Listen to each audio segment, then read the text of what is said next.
Your daughter, who was in a car at 40 degrees, has passed away.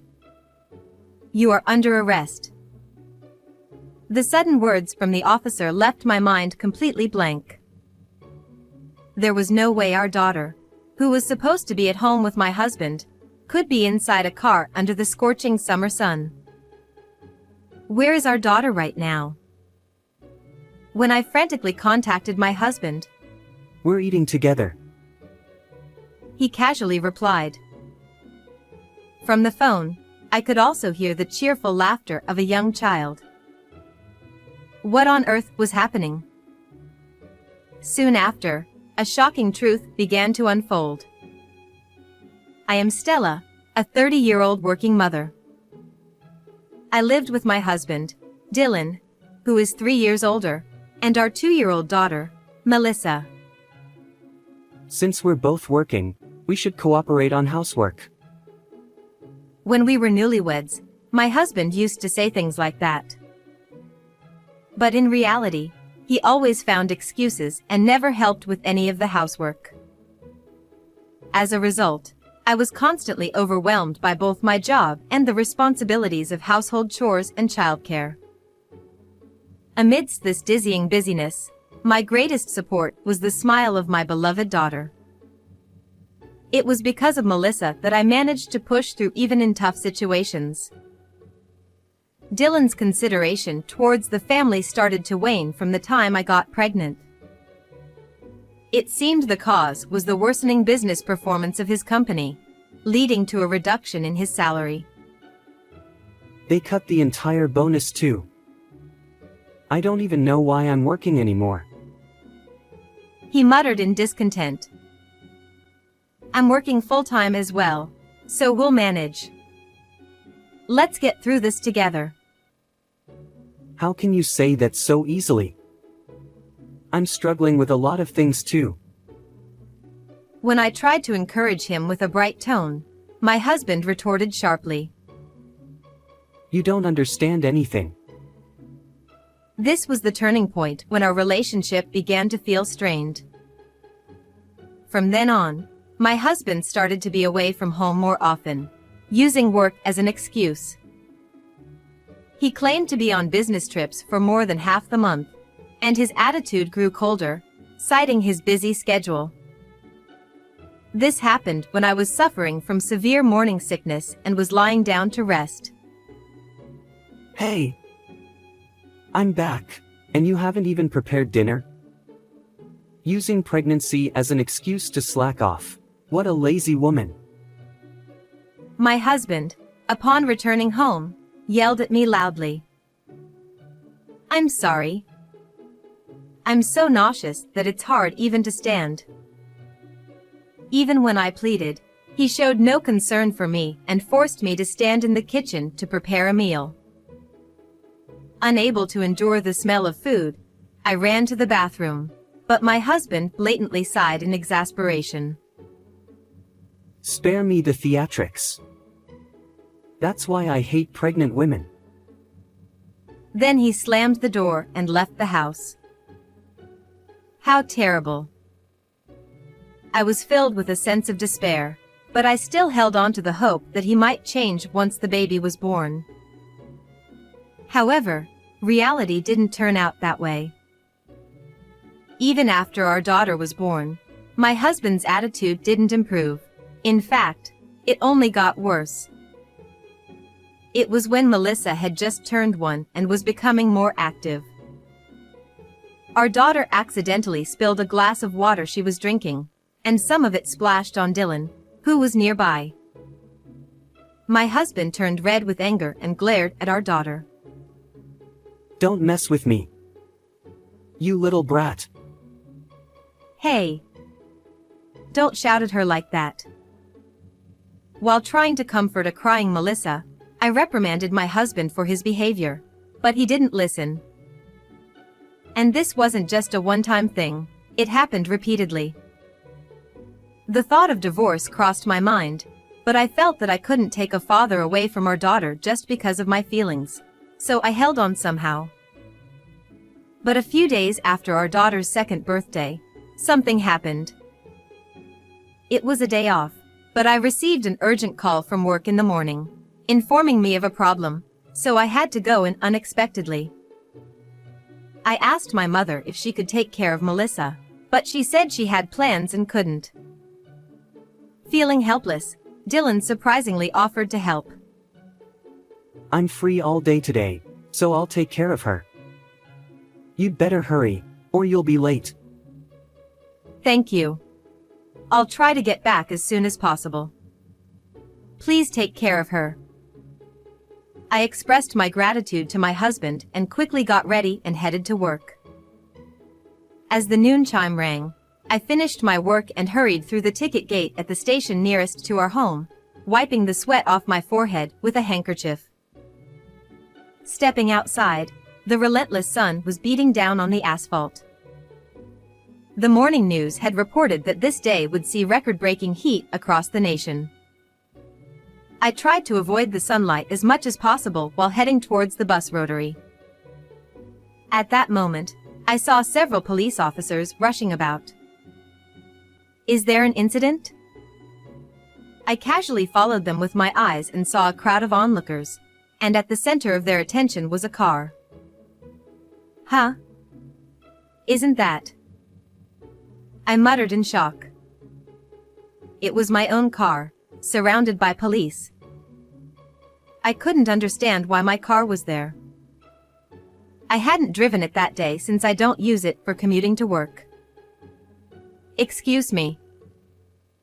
I couldn't just leave it like that, so I cautiously approached one of the officers. When I identified myself as the owner of the car, they gave me a stern look. Your daughter, who was in a car at 40 degrees, has passed away. You are under arrest. What? That can't be. The sudden words from the officer left my mind completely blank. According to them, a passerby had found a girl unresponsive in the car and called the police.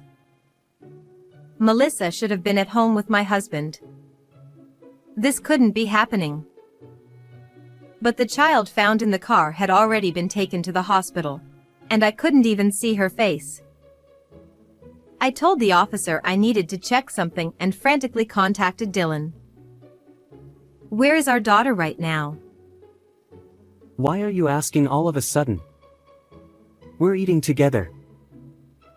He casually replied.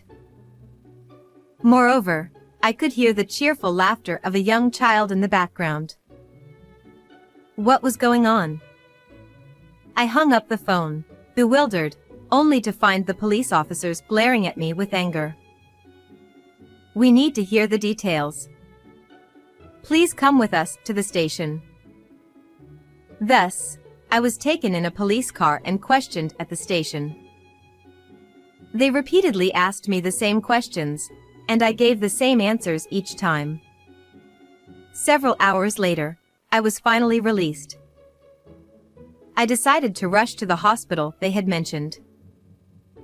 By the time I arrived at the hospital, the sun had set, and I was guided to a room where I found Melissa lying on a bed. But I was too late. My daughter had fallen into a deep sleep. When I left the house that morning, I never imagined something like this would happen. Melissa. Why did she have to go through something so terrible? As I cried, clinging to her, I vowed to uncover the truth and drag the person responsible for this into hell. A few hours later, I returned home alone. Dylan had gone out somewhere, and the house was dark. When I turned on the light in the living room, I noticed my husband's notebook and work documents scattered carelessly on the table. As I gathered them up to put them away, I accidentally dropped the notebook, and it fell open on the floor. Oh no. When I reached out to pick it up, I saw something shocking written on the open page. No way. I went to Dylan's study and checked his laptop, and discovered something even more surprising. The content was so far removed from reality that I felt my love for my husband drop to freezing point. So that's what it was. Resolving myself, I decided to make a certain phone call. Dylan returned home the next evening. He seemed in an unusually good mood, humming a tune as he placed the keys to my car on the living room table. I stepped out slowly from the shadows, watching him with cold eyes. Stella. What are you doing here? You were supposed to be arrested. My husband's body jolted, and he raised his voice in shock when he saw me. I picked up the car keys and, without hesitation, confronted him. So it was you after all. I thought something was wrong when I couldn't find the keys anywhere. No, I just accidentally took them by mistake. Why did you leave Melissa in my car and disappear? Perhaps sensing my growing anger, Dylan took a half step back. What are you talking about? I don't know anything. There's only one key, so how else could the car have been moved to the station? Only you could have done it. That's... My husband faltered, looking down, but I didn't stop my pursuit. At that moment, I felt an overwhelming surge of anger rising within me. The temperature inside the car exceeded 40 degrees in that scorching heat. How could you do something so cruel, putting her to sleep with medicine and locking her inside like that? In fact, the examination revealed that Melissa had traces of sleeping pills in her system. I tearfully confronted Dylan about this, but he just flashed a sly grin. I told you, it's not my fault. She just disappeared on her own. That's impossible. How could a 2-year-old get into the car by herself and drive to the station? Does he not realize how absurd he sounds? When I presented something to him, he clearly showed signs of distress. Why do you have that? What I held in my hand was his pay stub, which had been tucked into his notebook, along with a photo of a young woman holding a child about the same age as our daughter. When I suddenly showed these to him, he looked flustered, and beads of sweat appeared on his face. What's this all about? You said your salary had drastically decreased and that your bonus had been cut, but you've been getting paid properly just like before. No, that's not. And her name is Demi, isn't it? You're such a scumbag, cheating while your wife was pregnant. Is this child your secret kid? As I questioned him calmly, Dylan became increasingly flustered. Confess everything. I already know it all. When I said that, he seemed to give up and, with a defeated look, began to explain what had happened. It turned out that while I was pregnant with Melissa, my husband had started an affair with a woman who worked at a cabaret club. Of course, all his excuses about business trips and being busy with work were complete lies to spend time with his mistress. The salary he claimed had decreased was actually being used for his affair. And as he led a double life, he started to see me and our daughter as obstacles. Dylan was scheming about how to get rid of both of us simultaneously, planning the timing and method. That's when he saw the news about a child who had died after being left in a car on a scorching summer day. He then thought of leaving our daughter in my car on a hot day, planning to pin the blame on me. When you suddenly said you had to go to work, I thought my luck had finally turned. Don't joke around.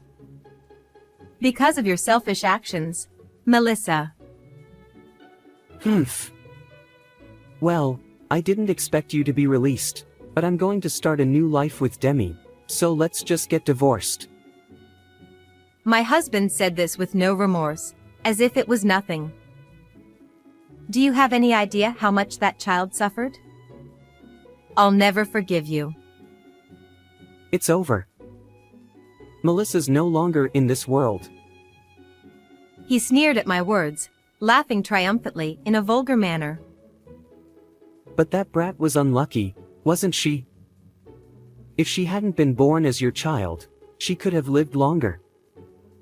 Demi's child is adorable, you know. After all, her mother is in a whole different league. At that moment, I heard the sound of the front door opening.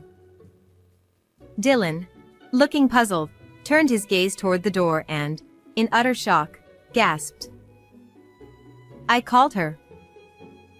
The person who entered the room was Demi, my husband's mistress. The child she was holding was peacefully asleep in her arms.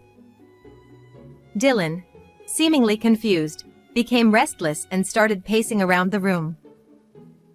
The truth was, on the previous day, I had discovered explicit exchanges with her on my husband's laptop in his study. I also found a business card for the cabaret club where Demi worked in one of the drawers, with her phone number written on it. I had secretly contacted her to hear her side of the story. Dylan had lied to Demi, claiming he was single, and they had been dating. When she found out he had a wife and child and had left Melissa in the car to meet her, Demi was shocked and furious. As a mother of a child the same age, she couldn't forgive such an act. The child's voice I heard in the background when I called Dylan before being taken to the police belonged to Demi's child. I know I can't be forgiven just by saying I didn't know, but I'm truly sorry. She looked me in the eye and sincerely apologized again. Dylan, witnessing this, became increasingly uncomfortable, shifting uneasily and darting his eyes around. And how is your daughter? Fortunately, she's made it through and is able to talk now. My mother is with her at the hospital. When I answered brightly, Demi's expression relaxed with relief. Her genuine concern for Melissa was evident. In contrast, my husband's eyes widened in shock. What? She's still alive? Yes. Thanks to her strong will to survive. After I was released from police custody, I rushed to the hospital, where the doctor informed me that while my daughter had been unconscious at one point, she was out of danger. Melissa, who had bravely endured her treatment, had fallen asleep from exhaustion. No way. Demi then turned her determined gaze toward Dylan, who was looking downcast. When I reached out to my estranged parents, they scolded me, telling me to come home right away. I'll be suing you for deceiving me about your marital status and for child support. Wait. Hold on. I was planning to start a new life with you. I can't deal with that. Dylan's voice was pitiful, but Demi only gave him a cold stare. Then, she bowed to me and left the room. My husband then looked at me with pleading eyes. Stella. I must have been in a bad dream. Now that I've finally woken up, let's live happily together as a family of 3. Huh? How could I possibly forgive you after you put our daughter's life in danger? Don't try to say convenient things now. I pushed him away as he tried to plead with me. I placed the divorce papers and my wedding ring on the table, grabbed the bags I had packed, and headed to the hospital, where Melissa and my mother were waiting. Behind me, I could hear Dylan's voice crying out loudly, begging for forgiveness. Later, I sued my husband for $200,000 in alimony and child support, and the divorce was finalized. Regarding my daughter, security cameras at the station clearly captured Dylan parking the car and running away from the scene, leading to his arrest. It looks like he'll be spending a few years behind bars. The incident was widely covered in the news, and my husband's face and real name were broadcasted for all to see. After facing social condemnation, he was fired from his job and cut off by his parents and friends. Even when he finishes serving his sentence, there won't be anyone waiting for him. He'll likely end up living a miserable life, drowning in debt to pay off the alimony and child support, but I don't care what happens to him now. As for me, I've returned to my parents' home, and with their help, I'm doing my best to balance work and raising my child. Every day, Melissa's adorable smile gives me the strength I need. It's my motivation, and I want to become a strong mother for her so we can have a happy future. How was this story? Please don't forget to subscribe to the channel. See you in the next video.